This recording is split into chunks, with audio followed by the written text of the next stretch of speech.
Our programs offer many languages. Please visit suprememastertv.com/schedule. Nos programas offrent plusieurs langues. Veuillez visiter suprememastertv.com/schedule. Nuestros programas ofrecen varios idiomas. Visiten suprememastertv.com/schedule. Chương trình của chúng tôi cung ứng nhiều ngôn ngữ. Xin xem suprememastertv.com/schedule.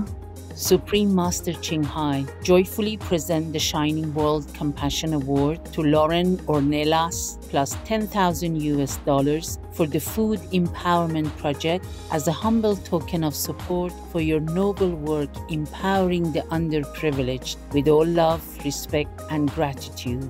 May you enjoy ever more success and may heaven bless you abundantly always. Because unless we tell companies why we're not buying their products, they're not going to know. Unless we tell that chocolate company, I'm not buying from you because I don't want to support child labor, they're going to have no idea. Please keep watching to find out more about the inspirational Miss Lauren Ornelas of California, USA, who works tirelessly to help the underprivileged and downtrodden.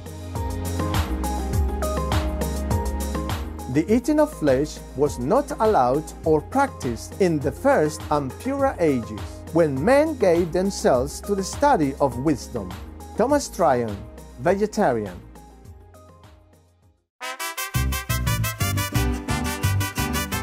Honorable viewers, encantado de conocerles. It's nice to meet you in Spanish. I am Giovanni.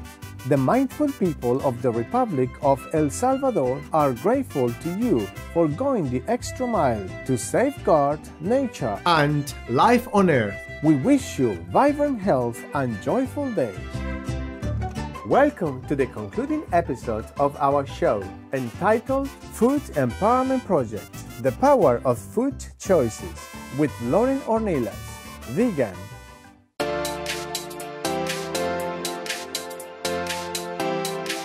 In our previous episodes, we introduced you to the inspiring work of social justice advocate Lauren Ornelas in the fields of animal and human rights. Lauren says that there is a commonality to all social justice issues of our world, which is the disconnect between our innate compassionate nature and our actions.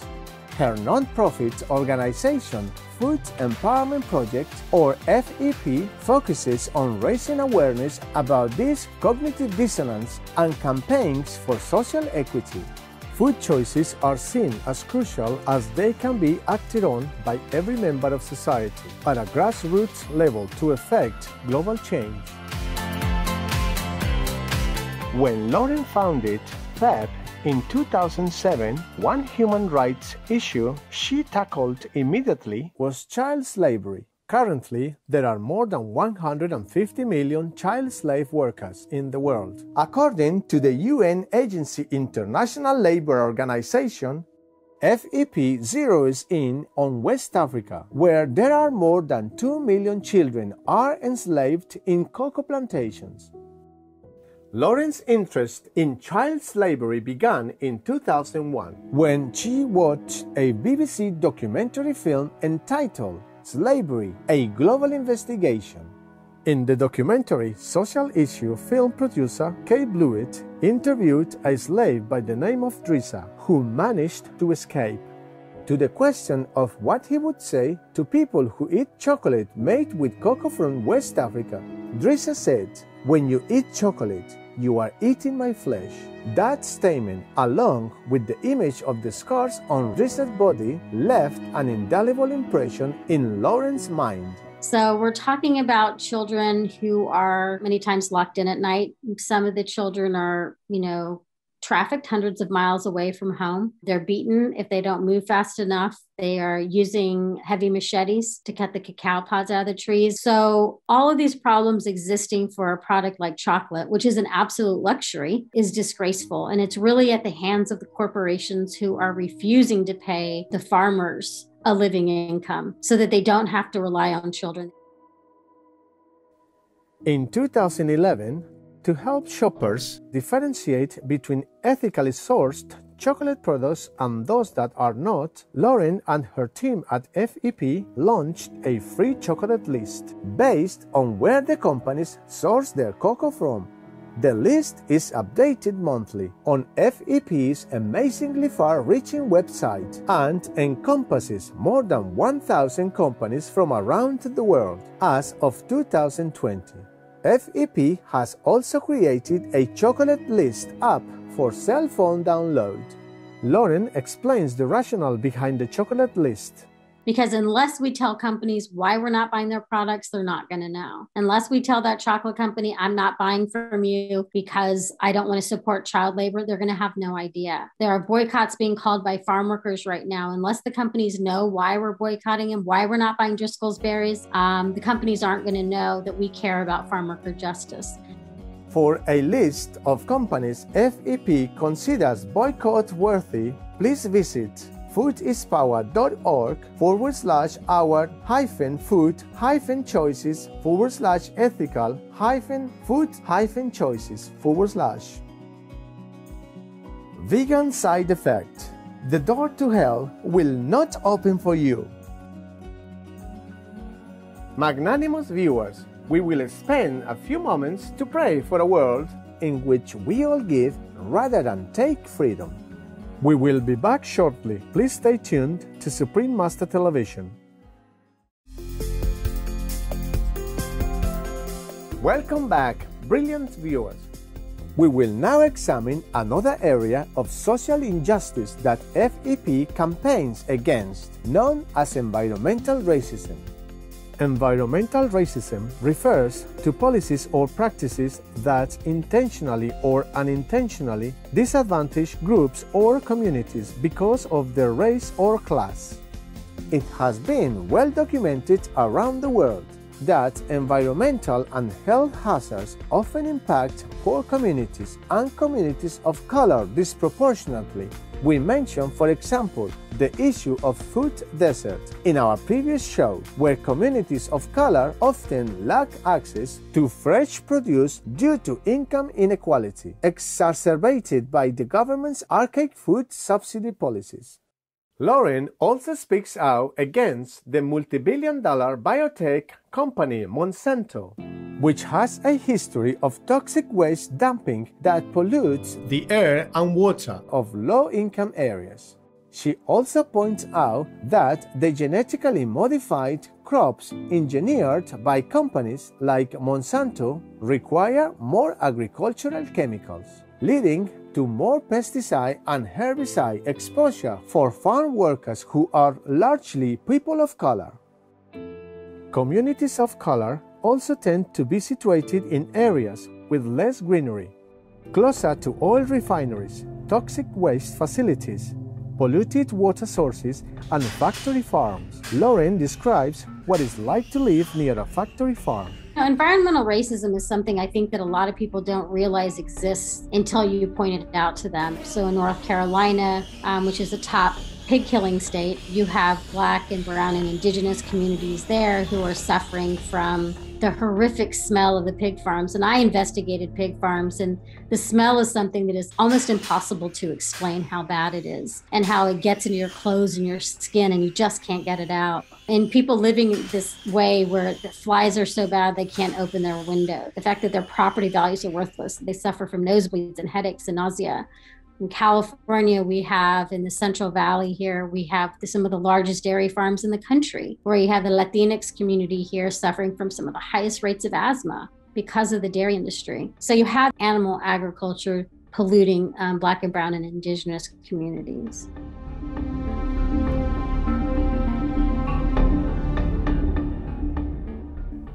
Lauren's solution for this insidious form of environmental racism is for the world to stop consuming meat and dairy products. Speaking of dairy, Lauren is well known in the social justice advocate circle for advocating the expression lactose normal instead of the commonly used lactose intolerance to describe the inability of a large percentage of people in the world to digest the lactose in dairy products. Her reason is that since our bodies were never designed for milk after weaning, it is in fact normal for the body to reject the lactose in dairy. Dear viewers, as we can see, Ms. Lauren Ornelas has powerfully laid out every reason for us to adopt a vegan diet. Not only is veganism easier on our conscience, but it also helps accord a healthier diet to the working poor, counter environmental racism for the communities of color, enhance our own physical well-being, spare regional and global economies, curb epidemics, and is the quickest way to mitigate climate change. Thank you, Lauren, for being such a shining example of unconditional love, always putting the welfare of animals and humans before your own. Our beloved Supreme Master Ching Hai has spoken extensively about the benefits of veganism for decades. She has emphasized that our climate crisis is extremely dire and only the compassionate plant-based diet will save our precious planet.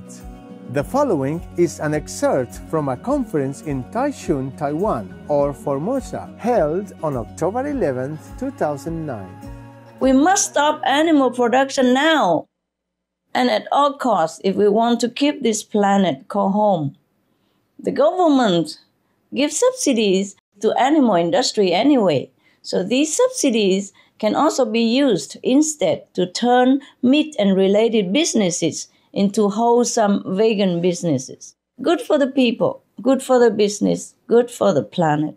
Doing this, we only gain hugely, not just immediately, but for the long, long run. And we can keep this planet forever and make it into a paradise by just throwing that meat away and stop the animal industry.